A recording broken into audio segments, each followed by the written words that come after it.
दोस्तों, आज हम इस वीडियो में एक ऐसे शख्स के बारे में बात करेंगे, एक ऐसी हस्ती के बारे में बात करेंगे जिसकी चर्चा बिहार में आजकल बहुत ही ज़ोर शोर से है। बिहार में ये शख्स कुछ नया करने के लिए बहुत ही ज़ोर शोर से लगा हुआ है और बहुत ही तेज़ी से इसकी लोकप्रियता बढ़ रही है। ऐसा नहीं है कि ये शख्स बिहार में पहली बार आया है या इंडिया में पहली बार आया है।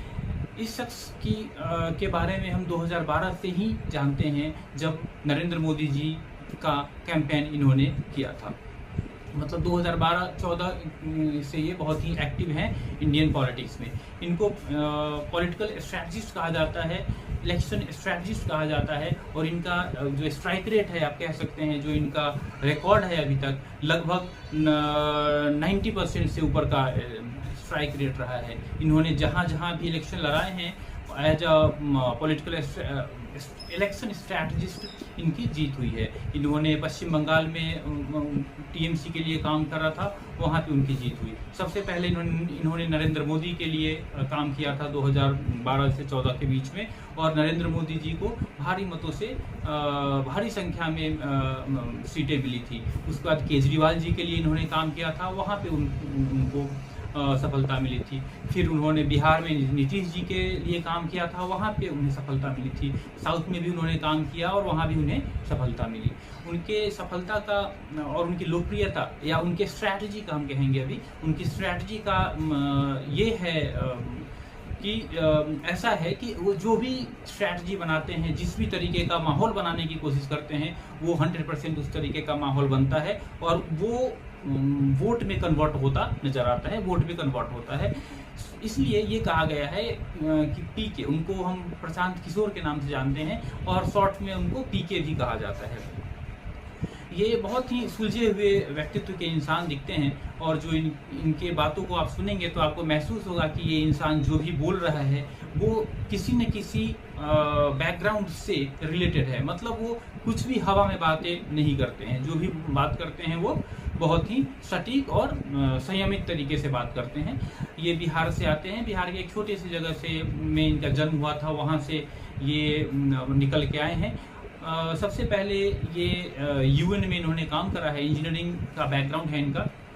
उसके बाद यूएन में यूनाइटेड नेशन में भी काम किया है। यूनाइटेड नेशन में काम करने के बाद ये गुजरात आए थे, वहाँ पे इन्होंने नरेंद्र मोदी जी के लिए काम किया था। पब्लिक हेल्थ केयर के सिलसिले में इन्होंने काम करा था वहाँ पे, और वहाँ से धीरे धीरे ये बढ़ के आज यहाँ पे पहुँचे हैं। दोस्तों, बिहार में आजकल ये पद यात्रा कर रहे हैं। ये पद यात्रा कोई नया नहीं है, पिछले 1.5-2 साल से ये पद यात्रा पे हैं। मतलब पैदल, वास्तव में पैदल घूम रहे हैं। ऐसा नहीं है कि कुछ दूर ये किसी गाड़ी में जाते हैं, किसी व्हीकल में जाते हैं और फिर ये चलते हैं। ऐसा नहीं है, ये पद यात्रा ही कर रहे हैं, एक एक लोगों से मिल रहे हैं। और इनका ये टारगेट है कि ये पूरे बिहार को अपने पद यात्रा में से जोड़ेंगे, पूरे बिहार को अपने पद यात्रा में जोड़ेंगे। और ऐसा भी नहीं है कि इन्होंने ये वोट मांग रहे हैं, ये इनका जो काम अभी है लोगों को जागरूक करना है। इन्होंने अपनी एक पार्टी बनाने 2 अक्टूबर को गांधी जयंती के दिन ये अपनी पार्टी का अनाउंसमेंट करने वाले हैं, जिसका नाम जन सुराज है। और उस जन सुराज के बैनर के तले ये काम करेंगे, या यूँ कहिए कि इनकी जो पार्टी रहेगी जन सुराज रहेगी। लेकिन इनका कहना ये है कि ये किसी भी तरीके का पोस्ट अभी नहीं लेंगे, ये पद यात्रा ही करते रहेंगे लगातार।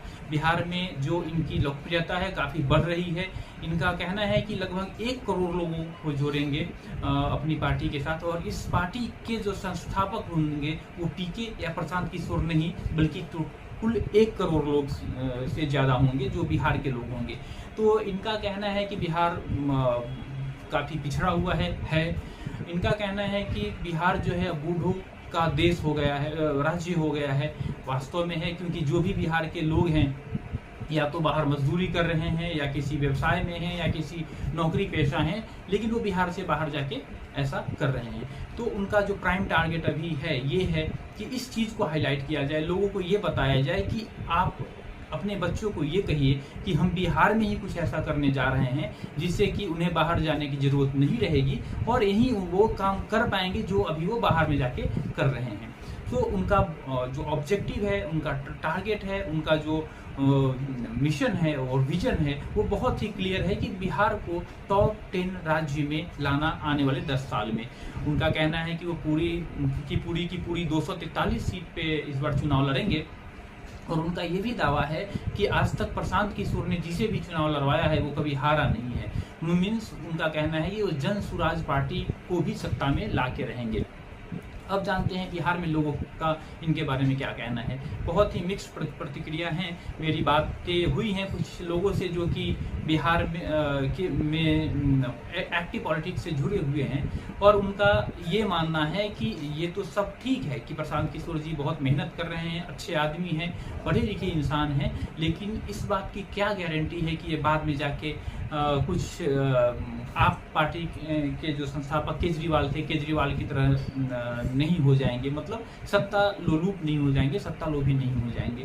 लोगों के मन में थोड़े संशय हैं, फिर भी वो ये जरूर कह रहे हैं कि अभी तक हमने सभी पार्टी को देख लिया है, आरजेडी को देख लिया है, नीतीश जी को देख लिया है, बीजेपी को देख लिया है, तो क्यों नहीं एक बार इन्हें भी देखा जाए। हम तो देख ही रहे हैं, हमारे पास तो ऑप्शन है नहीं, या तो आरजेडी है या एनडीए है, तो क्यों नहीं इस बार हम प्रशांत जी को देखें। कहने का मतलब है कि लोगों में इनके प्रति बहुत ही पॉजिटिव प्रतिक्रिया है और लोग इनको अभी अच्छे नज़रिए से देख रहे हैं।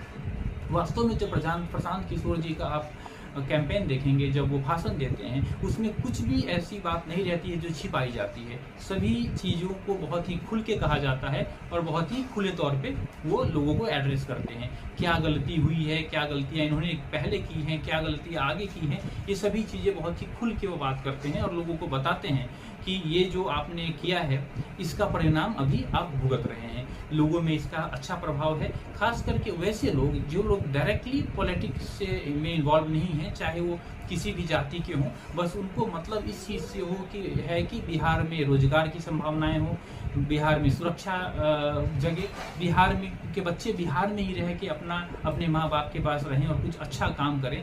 जो इस सोच के साथ बिहार में रहते हैं, उनकी पहली पसंद अभी प्रशांत किशोर ही देखे जा रहे हैं।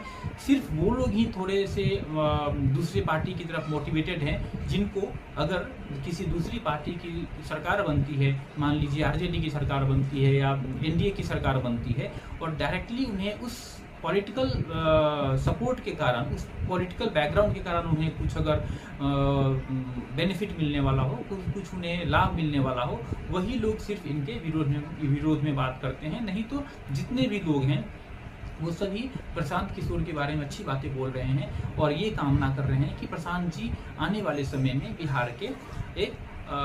बिहार में अच्छी शासन व्यवस्था, अच्छा सिस्टम लेके आए और बिहार की तरक्की हो।